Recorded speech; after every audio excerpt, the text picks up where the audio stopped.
এক বছর ধরে অ্যাঞ্জেলার আমার ঝগড়া চলছে, বাট এবার একটু সমস্যায় পড়ে কাউকে না জানিয়ে বিয়ে করতে হচ্ছে।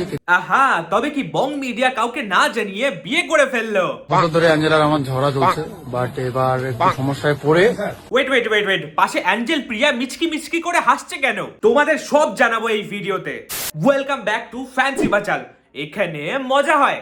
ওকে, 11 বছর সম্পর্কে থেকে অ্যাঞ্জেল প্রিয়া বং মিডিয়াকে ছেড়ে এখন অন্য কারোর সাথে প্রেম করে ঘষাঘষি করার প্ল্যান নিচ্ছে। এমনকি আমার বয়ফ্রেন্ডের সাথে দেখা করার কথাও বলেছে, যে ওকে বলেছে মার্চে আমি তোমার সাথে দেখা করব। ওয়েট, এটাই তো মার্চ মাস চলছে, তবে কি এই মাসেই শুরু হয়েছে তো খেলা? দেখো, এই কথাগুলো না আমার বয়ফ্রেন্ডকে অ্যাঞ্জেল প্রিয়া বলেছে, তুমি তোমার মতন ভিডিও করতে থাকো, তুমি যখন একটা লেভেলে চলে আসবে তখন আমরা দুজনে বিয়ে করে নেবো। বাহ ভাই বাহ, প্ল্যানিং খুব ভালো মতনই চলছিল তোমাদের। যে যুগে একসাথে 4-5টা রিলেশন চালানো যায়, সেই যুগে আমি একজনের মায়ায় আসক্ত। তুমি যেই মাইয়াটার প্রেমে আসক্ত, আজ সেই মাইয়া ফেসবুক মেসেঞ্জারে গিয়ে অন্য কাউকে মেসেজ করে।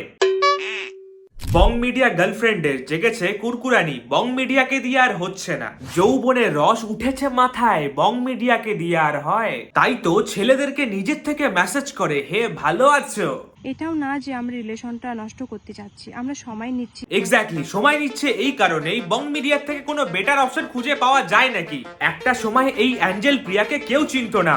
বং মিডিয়া নিজে হাতে অ্যাঞ্জেল প্রিয়ার কেরিয়ার গঠন করেছে, কিন্তু সেই অ্যাঞ্জেল প্রিয়া বং মিডিয়াকে চিট করছে। ভাবা যায় ভাই সাহেব, মেয়েদের মাথায় যে কি চলে ধারণার বাইরে। ওকে, এবার আসি গল্পে। বং মিডিয়া অ্যাঞ্জেল প্রিয়ার মধ্যে ঝগড়া লেগেছে। অ্যাঞ্জেল প্রিয়া বং মিডিয়াকে চিট করছে, অন্য কারোর সাথে মেসেঞ্জারে গিয়ে ছুকছুক করছে। সেই সবই সোশ্যাল মিডিয়াতে পর্দা ফাঁস করেছে এই মেয়েটা। এমনকি আমার বয়ফ্রেন্ডের সাথে দেখা করার কথাও বলেছে। তারপরের থেকেই অ্যাঞ্জেল প্রিয়া যে চিট করছে বং মিডিয়াকে, সেসব নিউজ সোশ্যাল মিডিয়াতে হঠাৎ করে চলে আসে। ভাবা যায়, যার সঙ্গে হয়েছে রেজিস্ট্রি, যার সঙ্গে হয়েছে এত কিছু, সেই গার্লফ্রেন্ড এখন বং মিডিয়াকে চিট করছে। আমি ফ্রেন্ড হিসাবে ওর সাথে আমি কথা বলি এবং ওর সাথে আমার ভিডিও কলও হয়। ফ্রেন্ডশিপের তলায় তলায় সবকিছুই কাজ করে নাও, কেউ ধরতেই পারবে না, তাই না? নামে ফ্রেন্ড, কিন্তু ভেতরে ভেতরে অনেক কিছু। ভিডিও কলে দেখা দেখি। হে গাইস, আমি কিছু কথা তোমাদের সাথে শেয়ার করতে চাই। বলো, তোমারই তো অপেক্ষায় আছি। তোমার জন্যই তো এত কিছু হচ্ছে। তোমার উপরেই তো অ্যাঞ্জেল প্রিয়া ক্রাশ খেয়েছে, যেন প্রেমে মগ্ন। দিদির সাথে, দিদি আমাকে ফার্স্টে মেসেজ করেছে, তো আমি তারপর রিপ্লাই দিলাম। তোমাদের মধ্যে যদি শুধু ভাই বোনের সম্পর্ক থাকতো তবে একটা নর্মাল ব্যাপার হতো, কোনো ব্যাপারই না। কিন্তু এখানে তো বিয়া শাদী, বিয়া দেখা দেখি, ঘষাঘষির কথা হচ্ছে। বং মিডিয়াকে ছেড়ে ধোকা দিয়ে তোমার সঙ্গে বিয়ে করার কথা হচ্ছে, বিকজ তোমার উপরে যে ক্রাশ খেয়েছে অ্যাঞ্জেল প্রিয়া। ফেসে যখন গেছো, এখন ধামাচাপা দেওয়ার জন্য কত না গল্প, নতুন ভাই বোন, দাদা বোন, দিদি সিস্টার, স্টেপ ব্রাদার, অনেক কিছুই হবে। এখন মনেই হচ্ছে বং মিডিয়ার সাথে যা যা হয়েছে তা কিন্তু ঠিক নয়। বং মিডিয়া বড়ই কষ্ট পেয়েছে, তাই না? বাট সত্যিটা তোমরা জানোই না বং মিডিয়া কত বড় একটা চুতিয়া। তোমার থেকে আমি অনেক ছোট ক্রিয়েটার হতে পারি, কিন্তু তোমার মতন চুতিয়া নয় যে গার্লফ্রেন্ডকে রোস্ট করার কথা বলে রোস্টারদের, তেমন আমাকেও করেছে। এটাকে নিয়ে ভিডিও বানাতে পারো, হ্যাঁ, কেন বানাবো না? তার সাথে সাথে তোমার আসল রূপটা সবার সামনে তুলে ধরি। বং মিডিয়ার উঠেছে চুলকানি, ভোর 4টা 4:30 থেকে হোয়াটসঅ্যাপে মেসেজ করে এটাকে নিয়ে ভিডিও বানাও, রোস্ট করো, কিন্তু তার কিছুক্ষণ পরে ভয় পেয়ে ডিলিট করে দেয়, এটা ভাইরাল হয়ে যাবে বলে। ভাইরাল তো করবো আমি, তোমাদের সামনে নিয়ে আসবো আমি। কন্টেন্ট ক্রিয়েশনের পুরো জীবনটাই গার্লফ্রেন্ডের ফুটেজ নিয়ে মেয়েদেরকে অপমান করে দাঁড় করিয়েছো। আবার বড় বড় কথা। তাকে চিনে আমার কি হবে? ওর বোনকে চিনলেই যথেষ্ট। ডবগা, একদম ডবগা মাল। কমেডির নামে মেয়েদেরকে মাল বলে জাস্টিফাই করা, এটাই তো ওর কাজ, তাই না?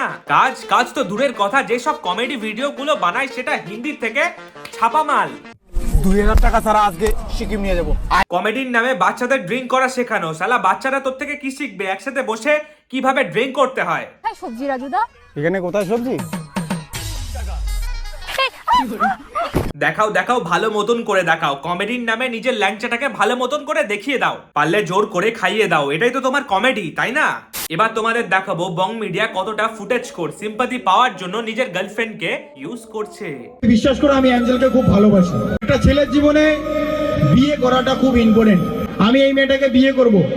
বিয়ে করবা করো, তাতে কোনো প্রবলেম নেই, কিন্তু এত সিম্পাথি খাওয়ার কি আছে অডিয়েন্সের কাছে? এই করে তো নিজের ক্যারিয়ারটাকে দাঁড় করিয়েছো। বেশি কথা বললেই প্রবলেম। এরা বড় বড় ক্রিয়েটার, এদের নিয়ে কিছু বললেই কেসের ধুমকি, সাথে এদের ফ্যানগুলো কমেন্ট বক্সে হাঁকতে শুরু করবে। তোমরা জানো না এই মালটা কত বড় একটা চুতিয়া। বং মিডিয়াকে কোন একটা ছোট ক্রিয়েটার রোস্ট করেছিল, তাতে কেসের হুমকি দিয়ে ইয়া বাড়ির থেকে উঠিয়ে নেওয়ার ধমকি দেয়।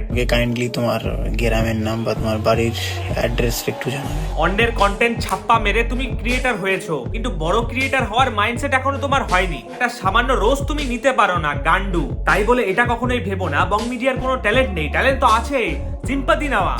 যে যুগে একসাথে 4-5টা রিলেশন চালানো যায় সেই যুগে আমি একজনের মায়ায় আসক্ত। গার্লফ্রেন্ড ধোকা দিচ্ছে বলে দিনের বেলা কত স্যাড স্যাড রিল বানাচ্ছে, কত কান্নাকাটি, কত কষ্ট ভিডিওর মাধ্যমে প্রকাশ করছে, আর রাত হলেই গার্লফ্রেন্ডকে রোস্ট করতে বলছে সবাইকে। মানে কেমন একটা মাইন্ডসেট দেখো, ভাইরাল হওয়ার জন্য, ট্রেন্ডে থাকার জন্য।